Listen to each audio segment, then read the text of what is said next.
Marlène et Jean-Claude sommes très heureux de te présenter une émission très spéciale afin de comprendre les faits d'actualité.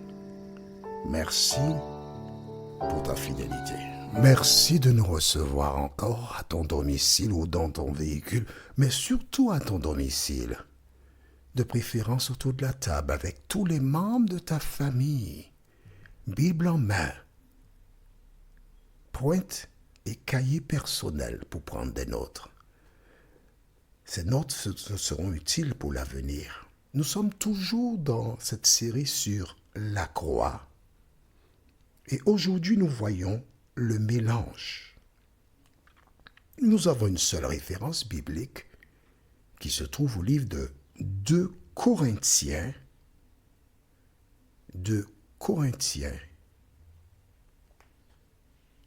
chapitre 6, les versets 14 à 18. 2 Corinthiens, chapitre 6, les versets 14 à 18. Notre thème du jour, c'est le mélange.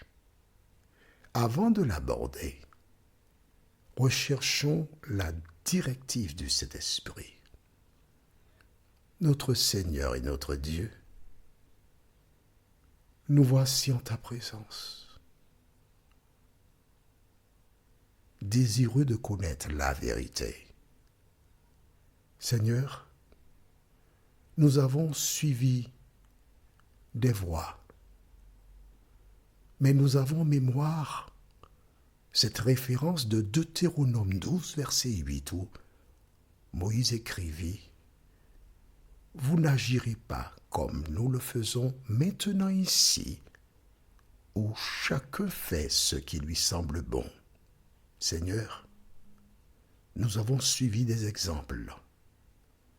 Nous nous sommes laissés endormir et nous avons suivi comme des moutons de panurge. Mais là maintenant, nous voulons, Seigneur, ouvrir la parole. Nous voulons examiner les Écritures pour voir si ce que l'on nous dit est exact. Cet esprit, conduis-nous une fois de plus, nous t'en prions, au nom de Jésus et pour ta gloire éternelle. Amen. Le mélange, rappelle-toi. Le peuple vint vers les anciens, allèrent voir Samuel et lui dire « Écoute, nous voulons avoir un roi comme les autres nations. » Dieu dit de ne pas s'unir à des femmes païennes. Tout ce que Dieu pose comme règle, le diable incite les hommes à faire le contraire. Rappelle-toi, le grand roi Salomon, qui a eu l'occasion de faire une demande à l'Éternel quand il devint roi. Et Dieu lui a donné au-delà de ce qu'il avait demandé. Mais la Bible déclare que, devenu âgé, que fit-il? Il alla vers les dieux païens pour les adorer. Nous en reparlerons certainement, mais je voudrais déjà te préparer pour que tu réalises que l'ennemi incite des personnes, quel que soit leur rang, pour qu'elles se détournent de l'Éternel. Au contraire, quand le roi Salomon s'est détourné pour aller vers d'autres dieux, eh bien, le peuple citoyen, le simple citoyen, il a suivi l'exemple. Quand Akab épousa Jézabel, que s'est-il passé? Eh bien, Jézabel fit régner dans le peuple d'Israël son dieu Baal. Et donc, le mélange a toujours causé des histoires, des problèmes, détournant les hommes de Dieu. Nous sommes d'accord? Les hommes et les femmes, forcément. Mesdames, je vous demande pardon. Mais selon toi, est-ce que le diable a fini avec cette procédure? Jamais.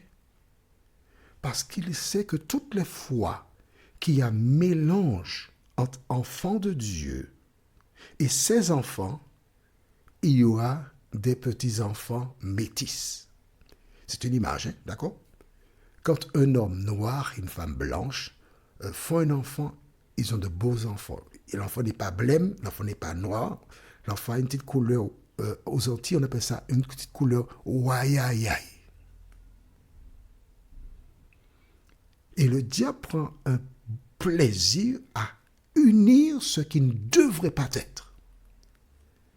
Depuis quelques années, ok, on va dire une quarantaine d'années, il y a un mouvement qui a débuté, un mouvement qu'on appelle le mouvement œcuménique, où toutes les églises tendent à venir ensemble, parce que ceux qui débutèrent ce projet ont cité Jésus qui a prié, a dit, Père, permets que tous soient un comme toi et moi, nous sommes un. Donc les personnes qui parlent de Dieu, qui sont dans une communauté religieuse quelconque, ont décidé, oui, on doit s'unir pour prier pour la paix dans le monde. Oui, c'est un bon projet, prier pour la paix dans le monde, mais on doit s'unir. Et c'est ainsi que plusieurs unions illicites contre nature se sont réalisées. Exemple, dans un certain pays, il fallait des aumôniers dans des prisons, dans les hôpitaux. Et alors, la loi dit que pour être aumônier, il faut faire partie de grandes familles. C'est-à-dire qu'il y a la famille principale, la grosse famille connue dans le monde entier, je ne nomme pas le nom. Et puis ensuite, il y a des Hébreux, il y a des musulmans, et toutes les autres personnes qui se disent protestantes doivent se trouver ensemble. Si vous voulez avoir telle chose, telle chose, telle chose, il faut faire partie de ce mouvement. Ce qui veut dire que voici différentes communautés protestantes qui se trouvent sous ce même label et qui fait partie de même corps. Parce qu'on veut avoir des aumôniers, on veut avoir ceci, on veut avoir cela, donc on se joint à ces personnes. Mais une fois que tu t'es uni à ces personnes, qui sont majoritaires, quand elles prennent certaines décisions qui sont contraires à la parole de Dieu, que peux-tu faire? Tu es minoritaire. Tu es seul, perdu dans la masse. Beaucoup de personnes ont, pour avoir certains avantages, ont échangé un plat de lentilles comme certains. Mais que dit la parole de Dieu? C'est ça la question.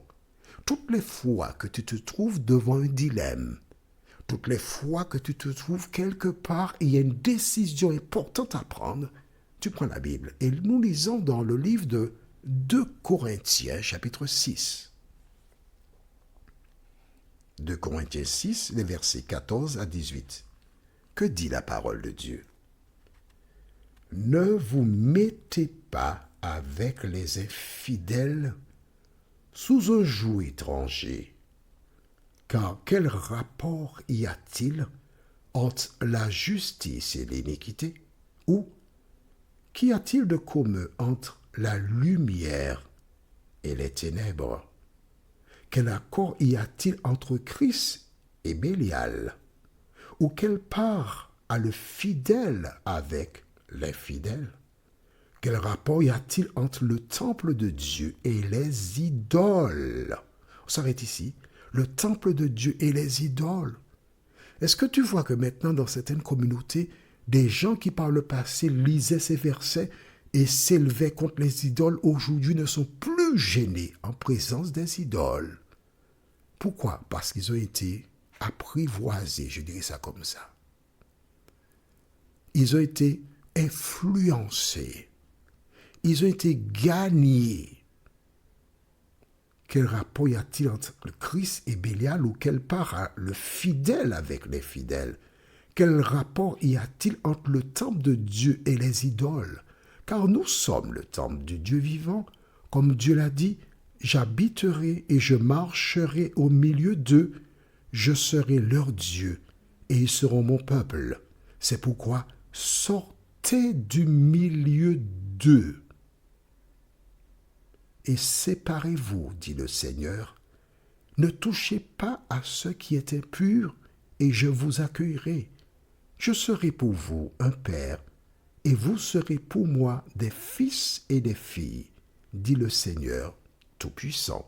As-tu besoin d'une explication par rapport à ce que nous, je dis bien nous, toi et moi, nous venons de lire? Est-ce que c'est suffisamment clair pour toi pour savoir que tu ne peux pas te mettre sous un joug étranger? Dieu a dit, sortez du milieu d'eux. Il appelle son peuple à laisser des mouvements, des communautés pour faire partie de son peuple. Et alors quand tu sors de ces communautés, tu fais partie du peuple de Dieu, le peuple de Dieu te ramène dans les lieux que tu as rejetés. Est-ce que tu trouves que ça a du sens là? Tu trouves ça normal? Tu trouves ça cohérent? De toi à moi, est-ce que tu trouves ça cohérent? De plus en plus, des hommes proposeront toute espèce d'activité, programme. Mais n'oublie pas,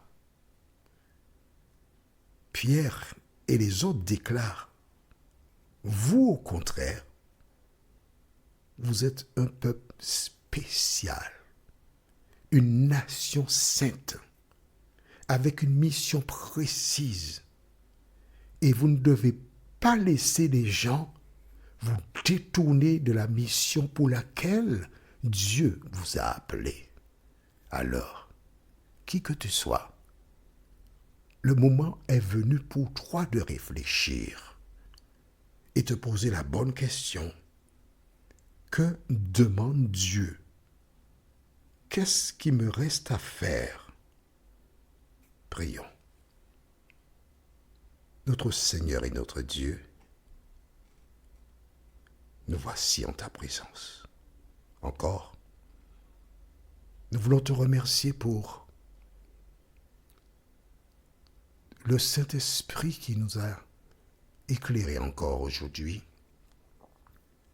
Et tandis que nous aborderons prochainement la construction du temple,